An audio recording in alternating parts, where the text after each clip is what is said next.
Alors juste avant de rentrer dans la fête de Sukkot, on va découvrir quelques ségoulottes magnifiques sur la fête de Sukkot. Il y en a énormément, on va en prendre quelques-unes. On va commencer par celle du Zohar HaKadosh, qui dit que toute personne qui fait attention de bien faire la Soukha et de bien y résider comme il faut, dans les halachot qu'il faut, avec les pensées qu'il faut, à ce moment-là, s'il se trouve dans une situation de détresse, d'angoisse, de problématique, quoi que ce soit, la Soukha le protège de tout ça. Et évidemment aussi de tout souci de santé et de maladie. Autre ségoula de la Soukha, on raconte que de la même manière que celui qui construit une Soukha pour y résider et que la Soukha le couvre, de la même manière, Akadosh Baruch Hu le protège et le couvre entièrement dans ce monde, et également lorsqu'il partira de ce monde pour rejoindre le monde futur, Akadosh Baruch Hu le protège, le garde de tous les anges destructeurs, tous les mauvais anges. Une magnifique ségoula pour tous ceux qui habitent en dehors d'Eretz Israël. On sait que la mitzvah de la Soukha, c'est la mitzvah qui inclut tout le corps, qui englobe tout le corps. Si on prend la mitzvah des téphilines, ça va être uniquement la tête ou le bras. La mitzvah du talit, c'est une partie du corps. La mitzvah de la tzedaka, c'est uniquement la main. Mais la mitzvah de la Soukha, c'est celle qui englobe tout le corps. Il y a une autre mitzvah aussi qui englobe tout le corps, c'est la mitzvah d'habiter, de résider en Eretz Israël. Et on dit de la même manière que celui qui habite en Eretz Israël, il a une certaine gdusha, il fait une mitzvah et il participe avec tout le corps. Alors de la même manière, même celui qui se trouve en dehors d'Eretz Israël et qui rentre dans la mitzvah comme il faut, dans la halacha qu'il faut, dans les mesures qu'il faut et dans la kavana qu'il faut, de la même manière, lui en rentrant dans sa soukha avec tout son corps en dehors d'Eretz Israël, c'est comme s'il avait une petite partie de la gdusha d'Eretz Israël dans sa soukha.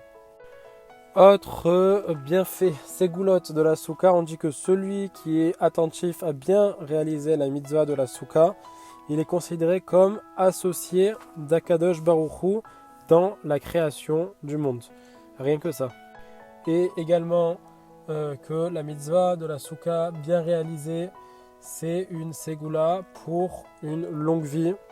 On dit que la personne est bénite et que elle méritera de réaliser la Soukha également l'année d'après en bonne santé.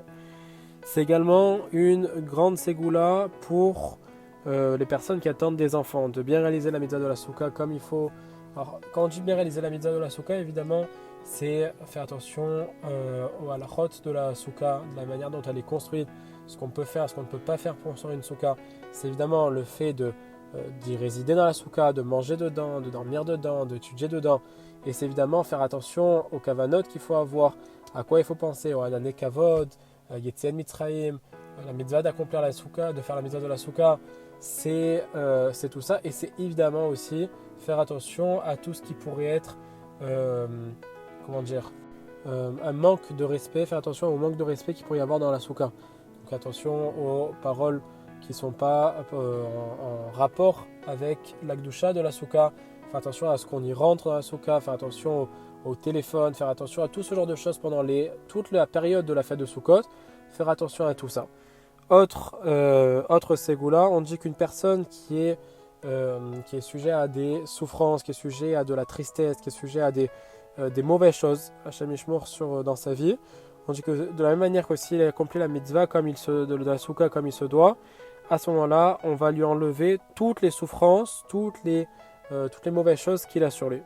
On parlait il y a quelques instants de la ségoula pour pouvoir avoir des enfants, pour ceux qui n'en ont pas. Aussi, pour ceux qui en ont et qui ont des difficultés dans l'éducation des enfants, on dit que Hachem, par le mérite de la Soukha, enlève la difficulté de l'éducation des enfants pour faire grandir les enfants dans le bon chemin. Et si maintenant des parents ont un enfant qui a été dans un mauvais chemin, qui n'a pas une bonne éducation, qui se comporte mal, à ce moment-là, on dit qu'ils prennent un de ses habits à lui et qu'ils l'utilisent comme kissouille, qu'ils l'utilisent comme pour recouvrir une partie de la chaise des Ushpizin, la chaise qu'on met dans la Soukha. Et on dit que c'est une ségoula pour qu'ils prennent un bon chemin dans sa vie. Aussi, concernant la Masechet Soukha, étudier la Masechet Soukha de la Mishnah, donc de la Masechet Soukha, et on dit que cette étude-là, c'est une ségoula pour le Shalom Bayit, pour qu'il n'y ait aucune dispute dans la maison. On dit aussi également que ce limoud-là, c'est une ségoula pour faire incliner ses ennemis et être protégé de toute mauvaise chose. On termine avec les arbata minim, la façon d'attacher les arbata minim. Alors, de manière générale, on va dire que attacher l'arbata minim, un seul nœud suffit. Mais il y a aussi des avis d'attacher avec 3 nœuds, comme les Shlosha Avot, les 3 patriarches. Certains qui attachent avec 7 nœuds, comme les Sheva ou Shpizin, donc les 7 invités qu'on reçoit à Sukkot. Et enfin, certains attachent avec 18 nœuds pour faire référence aux 18 vertèbres qui se trouvent sur la colonne vertébrale. C'est le Kafar Chaim qui ramène ça au nom du Harizal. Et on sait évidemment que, comme on a pu le dire, que le loulav correspond à la colonne vertébrale dans le corps. Donc 18 nœuds correspondant aux 18 vertèbres dans la colonne vertébrale. D'ailleurs, les Mekoubalim rapportent une ségoula dont il est écrit qu'elle a été vérifiée et approuvée, que celui qui souffre du dos doit être méticuleux à attacher 18 nœuds autour de ses arbata minim. Que Bezrat Hashem, on puisse avoir que des brachot, qu'on puisse bien rester dans la souka, faire les mitzvot comme il se doit, et qu'on puisse mériter avoir une excellente année, et que des brachot sur nous. Chag Sameach.